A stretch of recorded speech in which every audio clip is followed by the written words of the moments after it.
Folks, we're flying casual, semi-casual. I mean, I could wear this, to a nice restaurant. But who's definitely flying So casual today is Mr. Joshua Lucas. How's it going?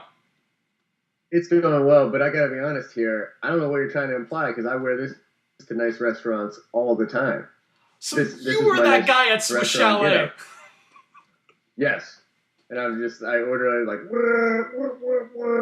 and then they bring me food and it's delicious.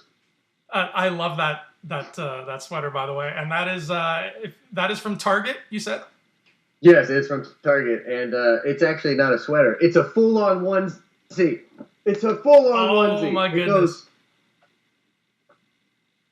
yeah. It's super comfortable. I wanted to fly pretty casual today, so that is that's what we're amazing. doing. So if y'all want a Chewbacca onesie, you know where to go. Target's the place. If you live in Canada, though, make one out of cloth. Make That's one our out only of option. some kind of animal. Yeah. Please do not slaughter porgs to make your Chewbacca onesie. That'd be So amazing. we're flying casually today regarding a little piece of news that dropped last week. There was the whole Ryan Johnson news about him getting his own trilogy, which is going to be cool. It's going to be fun. We can't wait. But they kind of buried the lead is the wrong term here, but they kind of buried the second lead in a way because Yeah. in that same chunk of news there was like an asterisk and also we're going to do a live action show on our streaming service. So Yeah, definitely. it's Just kind of swept it under the rug. Yeah. yeah, under a very nice rug, but it was still kind of swept under there. And now we have this on top of all that. We know Disney's starting this streaming service. We know we're gonna probably be getting a show on it. Now it's been confirmed, and it's gonna be live action. So Josh, what do you think? What went through your head when you heard this?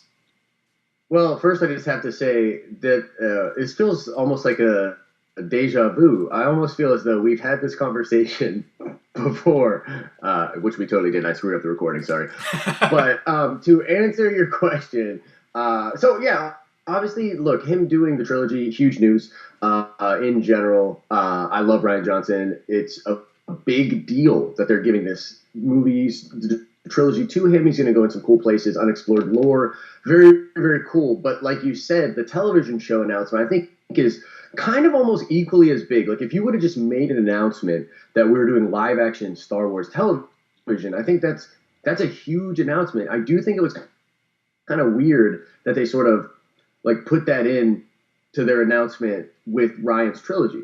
My gut tells me, and this is actually something we didn't talk about yesterday, but remember they were supposed to have this meeting in January. All of Lucasfilm and the story group and all of the higher up peoples were going to meet in January, discuss what has happened with Star Wars so far, and sort of give the direction for where they're going to go. In fact, Kathy Kennedy and Lucasfilm came out and said that they were going to make an announcement in July regarding the future of Star Wars. Now, I think that announcement originally was supposed to be Obi-Wan Kenobi movie, Ryan Johnson's new trilogy, the live-action television show, and maybe even what they're doing with animations. But I think what they were planning, they wanted to like blow up the internet, right, and just have people be like, Star Wars is God right now, or whatever. And because of some stuff that happened behind the scenes with the Han Solo movie, them having to fire Chris and Lord, you know what I mean? And with, or Lord and Miller rather, and the Trevorrow guy for episode 9. Similarly, they had to let him go. I believe that they were sort of scrambling and they obviously didn't make that announcement in July. So that I think is what we got. We got a portion of that announcement last week, if that makes sense. Yeah, there was, and that slipped my mind too. We had that whole moment coming into early July where we knew we were getting Comic-Con, we were getting D23, and there was some magic in the air. There was some electricity. People were talking. Something was gonna come up at one of those two venues. Something was gonna be dropped. We were gonna become privy to some big news, and it would move us even more forward into this era. But we got none of that. We just got sort of instead comforting confirmation that the Han Solo movie is going to be okay, and that was that. Yeah, And then it yeah, just that's kind pretty of much all. Yeah, and then it just kind of quietly petered out into the night, and we continued being And excited. they did the sizzle reel of Last Jedi. Yeah. They were like, give him the sizzler. You know what I mean? Calm him down. Show them the ice wolves. Yeah. So Yeah. we kind of, we let that slip away, and we continued on our merry way as we do. And then now in November they dropped both of these nuggets of news at once. You're right, it's a weird way to do it because it feels like one or the other would have been fine, and then in like February when Last Jedi is dying down, they could have dropped another. But I guess they're staggering this for whatever reason. But we do well, have. I think they also have to be sensitive about the Marvel stuff too. Like, Yeah. you know what I mean? Like they essentially have these two iconic. They're the biggest selling things right now, and they don't want to have them competing with themselves. And so I think they've sort of figured out a way to, this is the time and place for Star Wars. We're going to let that play out for a while. Then we'll hit them with the Infinity War stuff. You know what I mean? Like they got the unlimited arsenal right now. But I think that had something to do with it too. And the fact that we're getting Infinity War and Han Solo in the same month it's insanity. Like, I feel like Disney's going to just be all over. Like, you can't blink without seeing them. But we're getting this show. We know it's going to be live action. Let's pretend you, Joshua Lucas, are sitting in Lucasfilm headquarters right now, and Kathleen and Pablo Hidalgo hand you a blank sheet of paper and a pen, and they say, Joshua, we know you've written stuff before. Write us a pilot for this show. Whatever you want to do, start us off. Yes. What are you doing when you touch pen to paper? Okay, so it's going to be a little explicit, and it'll be a Gungan bounty hunter that is addicted to Twi'lek prostitutes. And that would be the show. And think about it. It'll get all sorts of crowds. You know what I mean? No, but in all seriousness, that does sound like awesome fan fiction, though. Someone please go make that. But I think it's Old Republic. It has to be Old Republic, man. Like, I know a lot of people are saying that they think the Old Republic will be the trilogy, the trilogy of movies. And I think it makes more sense for them to do it in a television show for a couple of different reasons. One, you kind of need space to fill out that lore. Like, this is going to be kind of unfamiliar to people and different in a way that might not be like an easy understanding. So with television shows, you have time to sort of set up a world, set up the politics of a thing, go into tons of different characters and spend a lot of time with these different characters. I think that that's kind of one reason that it's important, you know what I mean, to give it time. And I also think that just in general, having the streaming service, the ability to go binge and spend like 10 hours in the Old Republic is beneficial to them from a merchandising perspective, from just selling that like little mini brand perspective. Like, it makes a lot of sense for them to do the Old Republic on the television show. So that's kind of what I think it's going to be. And that would be my pitch to them too, because I would be like, no, I think you do like a Game of Thrones-esque kind of thing, where you have that same political intrigue, you have different people fighting for power, regional leaders, a lot of lightsabers, you know what I mean? So that would be my pitch. Yeah, I mean, I love that idea. I love the idea of going to the Old Republic. And if Old Republic was a movie trilogy instead of a show, I would want it. And again, maybe I'm biased because we all know what I like, but I would want these movies to be, Lord of the Rings 3.5-hour movies. So, a streaming thing is exactly that, just broken up into more chunks. I mean, we'd be getting 10 hours of footage anyway.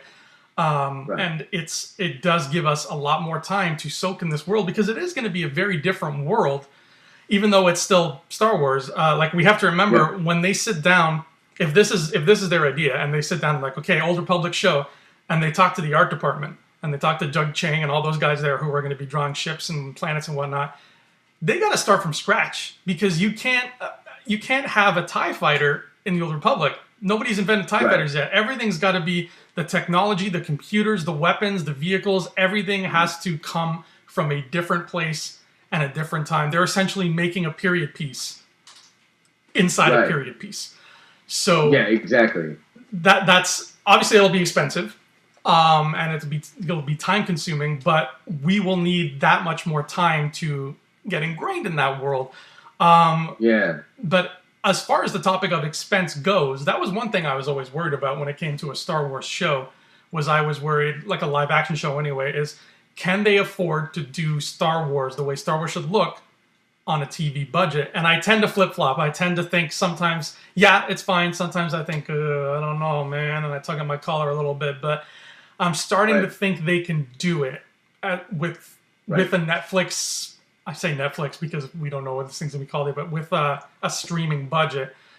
If you're looking at these numbers, Josh, you think they can pull it off? Oh, definitely. I think that they will back up the proverbial money truck on this. Like, so Amazon just bid to get the rights to that Lord of the Rings show, right?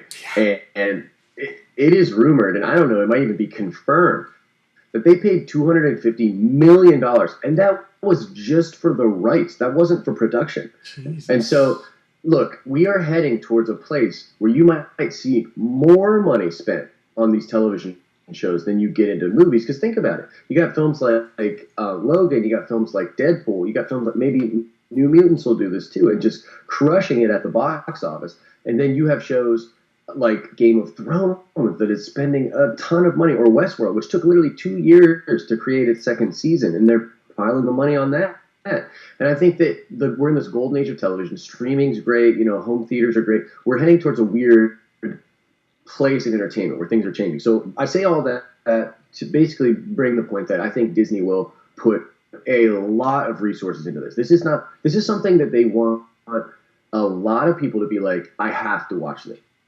I must purchase the streaming service to watch this. And so because it's live action, it's the first live action Star Wars series ever. That in itself is a draw, but maybe not quite enough. You know what I mean? Like, we also live in this world where people's bullshit factor in their meter is super attuned. So, like, for instance, Inhumans plummets. Inhumans dies, and it deserves to die because they sell us on, IMAX is promoting this. They're shooting this on IMAX cameras. They give us all this stuff, and then they act like we don't have eyeballs, and we can't see what the actual show looks like. You know what I mean? Yeah. It looks like garbage. You know what I mean? Like, you take an IMAX camera and you go film, like, some crap. It's still crap. So I think that Disney understands that. Look, the whole reason that Fox is planning on probably still selling, and still doing that deal with Disney is because they look at the coming landscape in entertainment and they're like, we have no capacity to handle this. We don't have the infrastructure to handle this. But Disney does. And so they're super smart. They've got very talented people working there.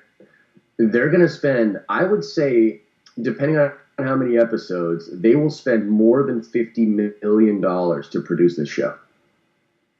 That seems like a good number for it. The Fox thing kind of frightened me, actually, when I read that article, because they were talking about exactly what you said. Fox wants its properties to reach that quality that these other, like, Marvel-type properties have, but it doesn't have the resources to do that financially. And it made mention that Fox was currently the third biggest studio. And I was like, whoa, the third biggest studio doesn't have those resources? Like, okay, the three behind it, then how hurting are they right now? So the whole movie industry is literally being bled dry. You know what I mean? And, like, Disney is literally probably the only... They're in a position that almost no studio has ever been in before as far as the power that they have.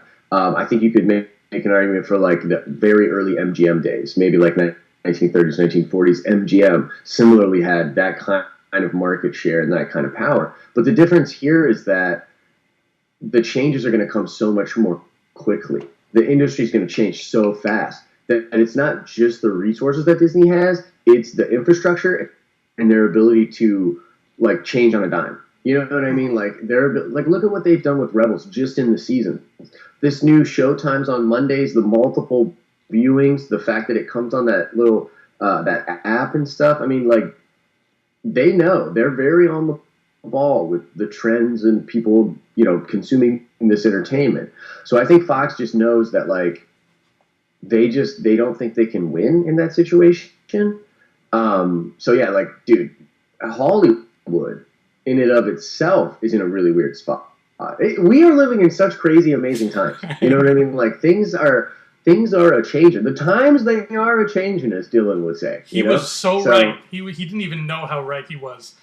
yeah, Now this show, like obviously, like we both agree, Old Republic would be awesome. Um, yes, but Lucas has in the past almost given us an underworld show. mm-hmm. Thirteen Yes, Thirteen, all that was all going to fall under kind of the same umbrella. It was going to be a darker show about the criminal underworld. I think it would have been in the Empire era, which is fine yes, I because believe. the criminal element of the galaxy is the part of the Empire era that we've seen the least of. So I would have been Right. fine with more Imperial era stuff. Do you think this show could work, even budget wise, even better in that era than it could in the Old Republic? Oh man, I tell you this. This would be so cool if they get Forrest Whitaker, right? If they actually get Forrest Whitaker, and you know how there's that rumor that Ezra Bridger's there hanging out with them and stuff Yeah, in Rogue One. yeah. So come on, give me the 5 years leading up to that, or even 2 years or 1 year where Ezra leaves, and it's Ezra and him doing these missions together. Whew, baby, that would be awesome. You know what I mean? But in all seriousness, I think that could work content wise. The only reason I think they might not do that right away, because I think that is in the cards, but I think they're really going to have to go mass appeal. And I know Disney, mass appeal, blah, blah, blah. But it's the first Star Wars television show of all ever. They need as many people as possible to, subscribe to this service. You just got to, like, I'm not trying to make a judgment. I'm just trying to tell you what reality is, right? They're going to need something a little bit more mass appeal, you know? So, like, the criminal underworld, like, kind of making an anti-hero show, which like you and I would absolutely love. Mm-hmm. Like there's some really conservative grandma somewhere that's gonna not want her kid to watch that or something. You know what I mean? Yeah. Like so, that's something that Disney's pretty aware of too. Oh, and also I should make mention the international marketplace, which Disney is like, dude, they understand China like so well, right? The thing about the international crowd is they're super conservative. Like, and this might be hard for people in the West to understand, but look at the domestic gross of Wonder Woman and then look at the international gross of Wonder Woman. The rest of the world is incredibly conservative. Once again, not a judgment, just reality. So do we think that they will prop up sort of a anti-hero-ish show, you know what I mean, in that kind of environment, being sort of hyper aware of what's at stake internationally and at home? I don't think so. I'd love it though. Well, how did obviously Star Wars will never go this crazy, but how did Daredevil do internationally? The show.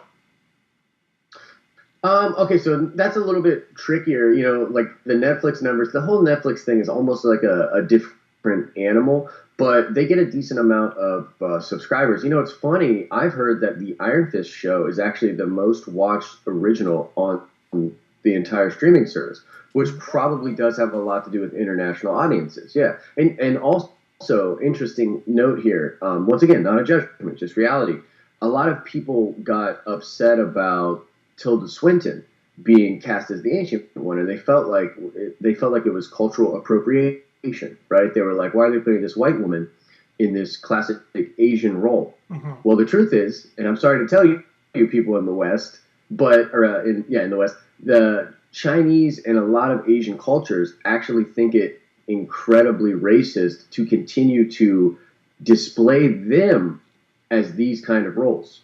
So, like, for instance, in China, it's considered incredibly disrespectful to continue to put out movies that showcase, like, Asian folks in those atypical roles. Right. Those roles you've always heard of, as the ancient master and stuff like that. And so they did that. Disney did that cognitively. And you look at the way they've sort of internationalized a lot of the casts in their movies. You know what I mean? Bringing in Donnie Yen and Jiang Wang for Rogue One and different things like that. They're kind of hyper aware of those sort of things.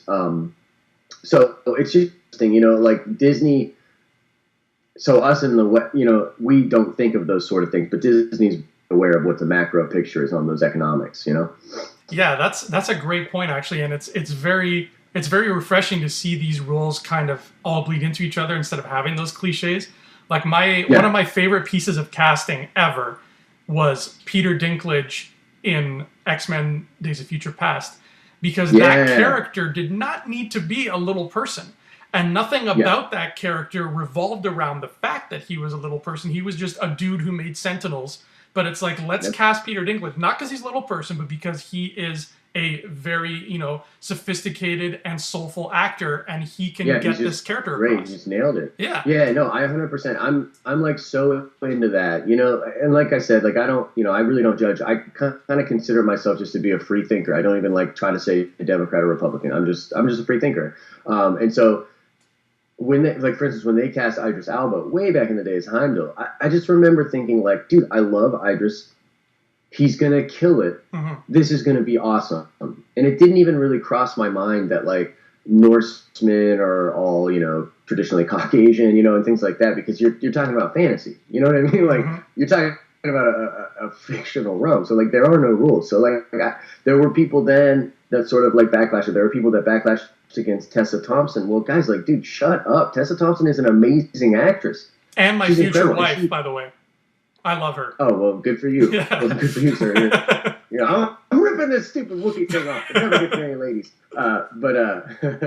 No, but yeah, look, it's great that these people are getting a chance to shine and stuff like that. And it's not like, I just think it's a little more complicated than a lot of people think. You know what I mean? They see these things happen and they like to diagnose, what does it mean? And, it's just, when there's big money involved, the people at the top are making big money decisions. You know what I mean? Yeah. But those money decisions are based on what a group of human beings will go do with that entertainment. So it's not like corrupt to me. You know what I mean? It just makes sense. Now, in regards to this show, this streaming thing, we still don't know when this streaming service is going to come out, what it's going to be called. So we can't even say this Netflix show. FYI, I brought this up to you yesterday. Disney, if you're looking for a name for this streaming service, I got one sentence for you. A stream is a wish your heart makes. A stream is a wish your heart makes. You're welcome. Now, obviously, you mentioned to me that Disney is actively going out of their way to make sure that their service is going to be cheaper than Netflix. Yes. So I'm curious how if there will be anybody who considers it not worth the price just to get it for this show. Because I know us, we're going to be like, hell, this show's coming out, fine, I'm getting a stream as a wish your heart makes. Like, that's not even a question. Do you think that price of the service is going to ever be a point of contention for hardcore fans at all? It's an interesting question. I bet it's really specific to their own personal kind of situation. Mm-hmm. But I think, once again, Disney's going to be kind of smart about it. Like, when it first was announced, their stock price actually took a hit, and investors specifically, lacked confidence in Disney's ability to beat Netflix. And what's interesting is Disney decided to take an approach that's not trying to beat Netflix, but it's just pro-Disney streaming. So they essentially decided, okay, well, we probably can't beat Netflix, so let's just be at a price point where people are like, well, we'll get Netflix and Disney. Like, it just makes sense. Like, let's have Netflix and Disney. You know what I mean? Right. And so if they hold true to that, then they're good. Look, the streaming wars are coming. And with Amazon doing that Lord of the Rings thing, I mean, like, I don't know about you personally, but, like, there's no way I'm not watching that Amazon Lord of the Rings show. So I don't know if it's going to be a thing where I subscribe to Amazon Prime for, 6 months and then I'm out, and I subscribe to Disney when that show's on and then I'm out. That's fine. Netflix really seems to be the king of that, and I don't know exactly why, but people don't unsubscribe. Even when they don't really watch their Netflix, they don't unsubscribe. Like, their cash flow monthly is crazy.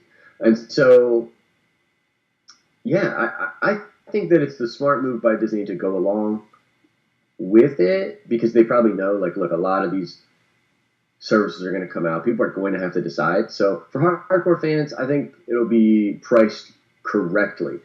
In fact, like I will probably spend less because, for instance, like I don't watch Disney XD. I don't have Disney XD. So the only way I watch Rebels is I actually purchase them through Google Play. You know what I mean? But if they're all going to be up on the streaming service like the next day, then that actually saves me money. You know what I mean? Yeah. So And that's perfecto, and especially for us. I mean, we're gonna wanna we're making reviews of these cartoons and these shows as episodes come out. So, hell, it's making us money to own it in a way.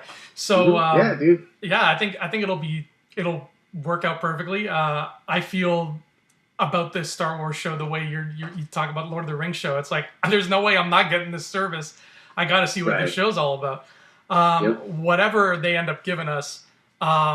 I think that it's going to be, they're going to approach it the way they approach Rogue One, where it's like, this is the first time we've done this. So let's ease into it. Let's lube up our audience first. Let's be gentle with them. Let's ease our passage. And then we can start going cray and just going all out. So I think that this show will be the first of several.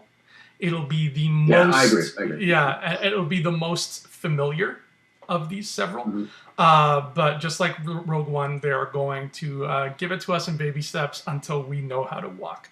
Let me ask you this: do you think that Filoni will be involved? He better with the live action show. He better, man. I mean, they are like they have him. Why not use him? He has clearly demonstrated now twice that he knows how to tell long form storytelling in this universe. Yeah, he's perfect for serial storytelling, man. Yeah, so I just it would Christmas come true all over.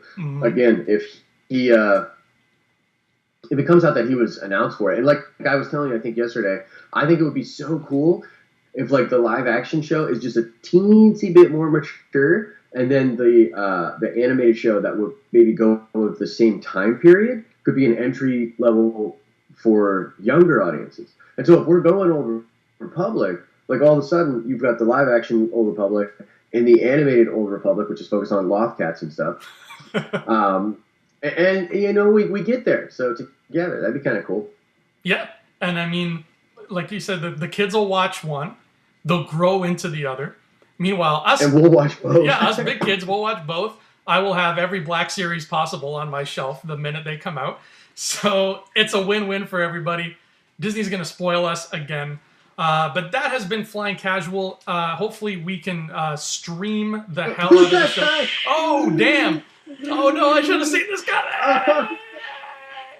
You know what? If I had to go... If I had to go, this is how I would want it to happen. See this port? See this port? You see what's going to happen? See what's going to happen to the port? Save the porks! Oh, no! This has been Violence Casual. I'm Andrew Fantasia, and we have been joined by Mr. Joshua Lucas. Josh, where can they find you when you're flying formal?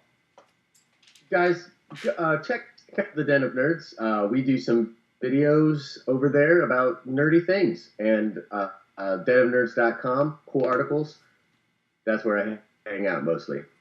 And we'll be doing a live stream with you on Thursday, I believe. Oh, yes, thank you for the reminder. Yeah, we're doing live streams every Thursday, except maybe Thanksgiving, which actually Janet Rubio actually hit me up on Facebook, and we were talking about it earlier, and she reminded me that Thanksgiving's a thing.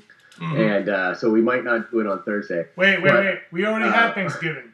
Yeah, we had ours in October. Yeah. She mentioned that. She was like, yeah, they don't care because they don't have Thanksgiving. But, we have Thanksgiving. Thursday.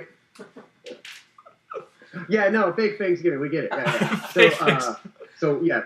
But in either case, we're doing the Last Jedi live streams where we break down all the popular Last Jedi theories. We did Rey Kenobi. This Thursday, we're doing Rey Palpatine. People seem to be excited for it. So we're going to be giving away some prizes like this little BB-8 and cool stuff like that. So join us on the stream on the Den of Nerds Facebook. It's going to be a ton of fun. And I mean, I assume you're subscribed to the Rebel Scum podcast if you're watching this video. But if for some reason this video goes viral, probably because of this sweet Wookiee gear, then you person that's not subscribed to Rebel Scum, what are you doing? Do it. You're crazy. Do it. You know why people are excited for that Rey Palpatine video, Josh? Why is that? Because it's the right answer. Perfect. Yeah, man. So this has been... it's going to be fun. It's going to be fun. I can't wait for that. So this has been Flying Casual. That's been Joshua Lucas. I'm Andrew Fantasia, and that is the man who's about to murder me right there. And we will see you next time on Flying Casual. Hey scumbags, thanks for watching. Don't forget to give us a thumbs up on our video. As always, please subscribe to our YouTube channel, Rebel Scum Podcast, for all the latest videos.